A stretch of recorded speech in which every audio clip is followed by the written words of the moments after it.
Bauhaus.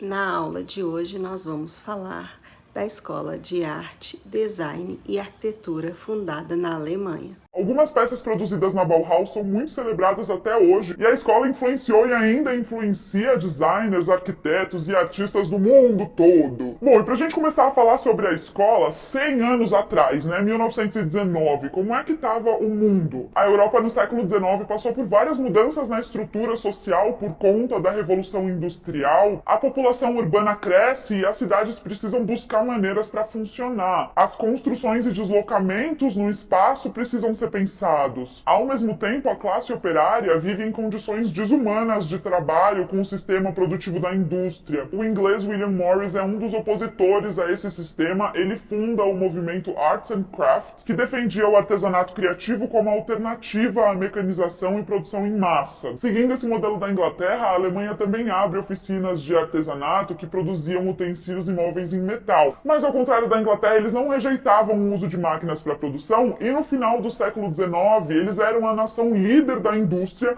e assim ficaram até o início da Primeira Guerra em 1914. O Walter Gropius, o cara que fundou a Bauhaus, ele era membro dessa associação de arte e indústria alemã e ficou conhecido como arquiteto pelo prédio de uma fábrica que ele desenhou com uma fachada de tijolo e vidro. E aí veio a Primeira Guerra, que a princípio foi bem recebida no país. Eles pensavam que finalmente iam poder mostrar para o mundo a superioridade do que eles tinham construído. Até que em 1916 os artistas e arquitetos começaram a se manifestar. Gente, tá tudo errado. Onde é que vocês estão com a cabeça? Como assim a gente tá viajando? Daí, em 12 de abril de 1919, o Gropius vira diretor da Escola Grão-Ducal de Artes e da Escola de Artes e Ofícios, e ele propõe reestruturar a instituição usando ideias modernas e chamá-la de Bauhaus. No manifesto Bauhaus ele diz: vamos juntos criar as novas construções do futuro, que serão tudo em uma forma, arquitetura e escultura e pintura. E o programa de aulas colocava as atividades manuais como base para a educação de artes. Não tinha mais esse muro entre artista e artesão. Cerca de 150 alunos logo se matricularam e quase metade eram mulheres. As aulas eram dadas não por professores, mas por mestres, e os alunos eram chamados de aprendizes e eles podiam evoluir para jovens mestres. A escola era democrática, a colaboração e a pesquisa conjuntas eram muito importantes.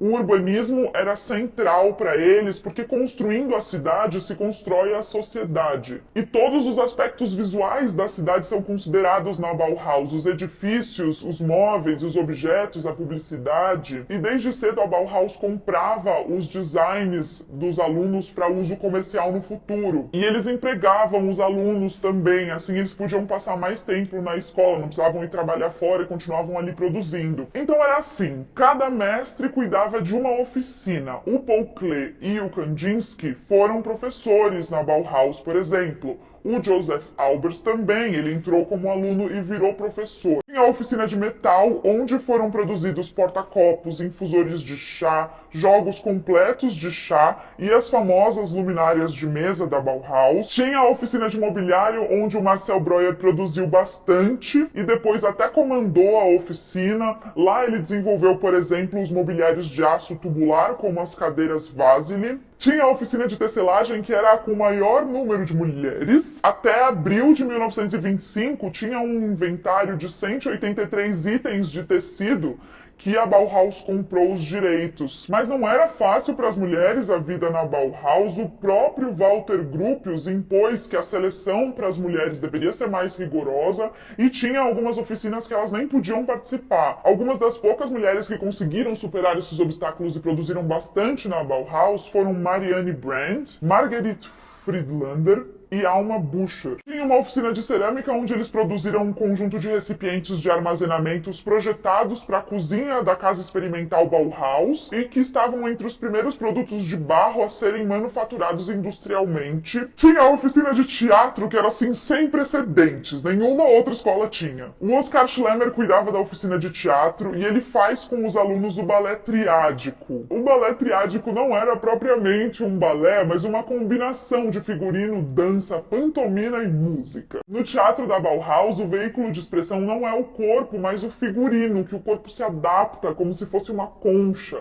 Outros espetáculos foram montados pelos próprios alunos, como o Cabaré Mecânico e o Homem no Painel de Controle. Em 1925, o Partido Conservador de Direita foi eleito em Weimar e cortou os fundos da Bauhaus, que eles consideravam bolchevique comunista, e a escola fechou. Só que a Bauhaus estava famosa e outras cidades começaram a oferecer abrigo para a Bauhaus acontecer. E Dessau foi a cidade que fez a oferta mais substanciosa, os professores toparam se mudar e eles foram para lá. O prédio da Bauhaus em Dessau foi projetado pelo Gropius e é um dos mais emblemáticos do século XX. O prédio era um complexo dividido em 3 partes: a área das oficinas, com as paredes de vidro, a área da escola de artes e ofícios e a área do administrativo que ligava essas outras duas. A decoração do prédio foi toda feita nas oficinas da Bauhaus. A casa onde os mestres moravam também era um complexo bauhausiano. No início, o Klee e o Kandinsky dividiam a mesma casa. A abertura oficial aconteceu no dia 4 e 5 de dezembro de 1926, com exposições, música, performances. Depois dessa mudança, o Gropius decidiu chamar a escola de Bauhaus Instituto de Design. Os aprendizes viraram alunos e os mestres professores, como em escolas de arte tradicionais. A programação de aulas mudou, o foco maior passou a ser a arquitetura. Também foi lançado o jornal oficial da Bauhaus e eles não usavam letra maiúscula. No final das publicações vinha escrito: nós usamos somente letras minúsculas para economizar tempo. Além disso, por que ter 2 alfabetos quando um é suficiente? Por que escrever letra maiúscula se não podemos falá-las?